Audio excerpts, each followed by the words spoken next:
He waddled as fast as he could waddle around the back of the wagon. Despite the crashing of metal and the sudden appearance of a man dressed as a stick-up artist hovering just inches from her face, the operative's mother chatted away on the cell. "Is that your official phone?" Kurt Olson asked the passenger as he inserted his head into the interior of the wagon. No answer. Just blank stares from both subjects. With a move both graceful and forceful, Kurt Olson grabbed the open cell phone that the frump held away from her body. He studied the handheld device. Yes, this was the phone he had supplied to the operative, and now that punk was letting his mother talk on it. Kurt Olson studied the sorry pair once more. The operative had dark hair and thick glasses and a severe case of acne. He looked boyish except for the magnum unibrow. Kurt Olson shifted his attention to the boy's mother and sized her up instantly. She had never been an attractive woman. Her middle years were not stealing her beauty because there was none to steal. She probably looked no worse now than when she was 19.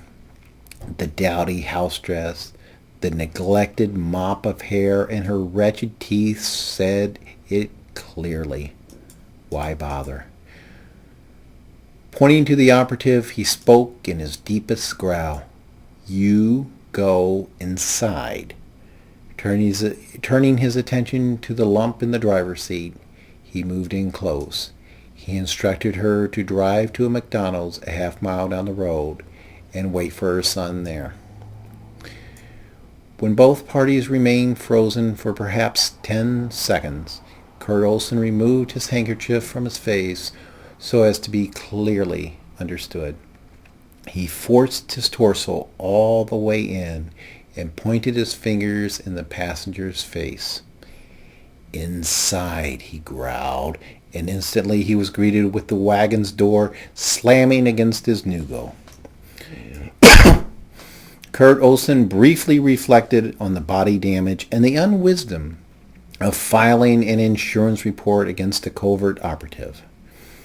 Turning his attention to the dicke Frau, he placed his nose in close contact with her nose and whispered, "I am not going to tell you again, you smelly fucking clam.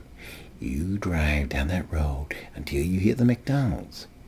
You stop there, and you stuff your ugly face with their ugly-ass food." Noticing that she was visibly frightened, he continued, "You fucking stay at McDonald's. Do not pass go. Do not collect $200. Your son will meet you there. Got it?" She nodded her head. "And one more thing," he continued, holding the cell in front of her face. "If you touch this again, I'll rip your fucking tongue out of your ugly face and stuff it into your smelly, slimy gash.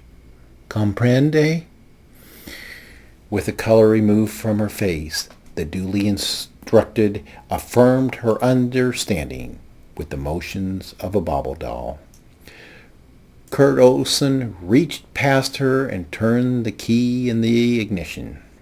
He stood back from the vehicle and offered one last instruction. "Go!"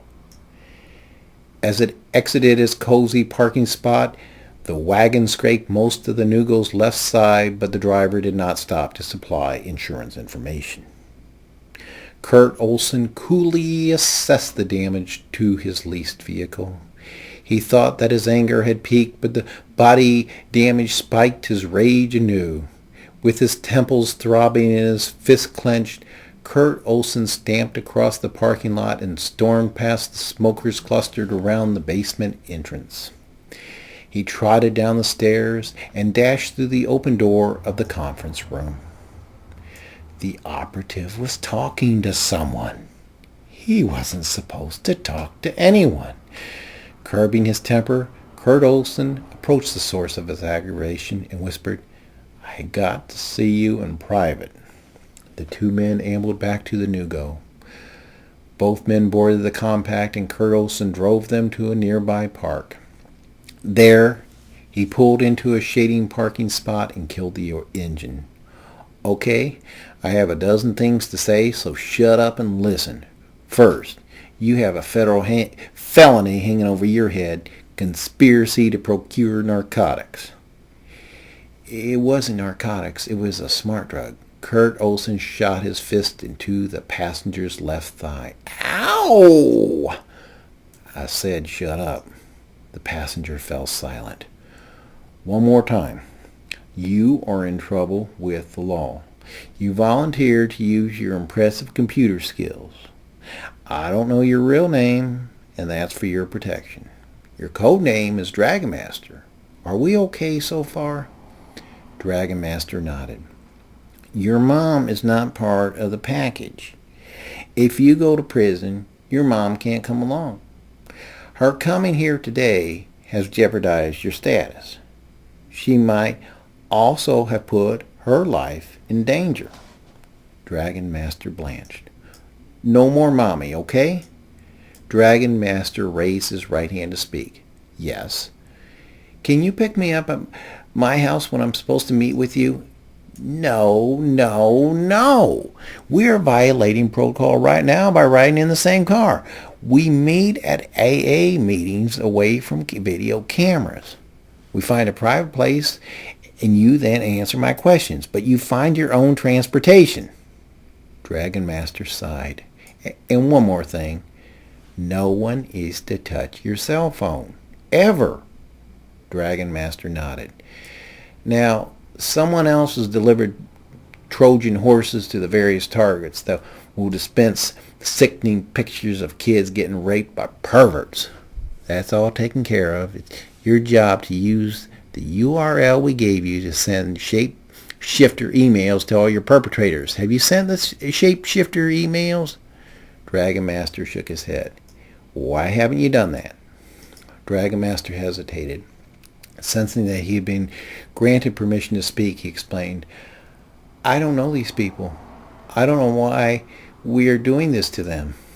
Okay, Kurt Olson said with surprising calm. You can leave at any time. I hope that was made clear to you. Just step out of the car and start walking. No, I can help. I just want to have some idea who these people are.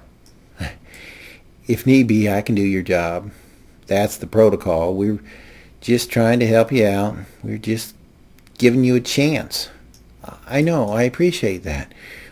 We told you before. All these perps are guilty of something.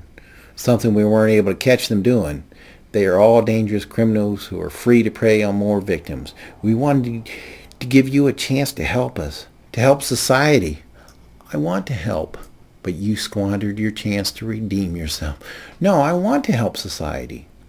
In the next 5 minutes, Kurt Olson was able to persuade Dragonmaster to pledge his allegiance 3 times. He reviewed the expectations and they scheduled a follow-up in 2 days at an AA meeting in Arlington. He dropped off Dragonmaster in a residential area 6 blocks from McDonald's. This guy is a tumor, Kurt Olson said aloud. We might have to cut him out.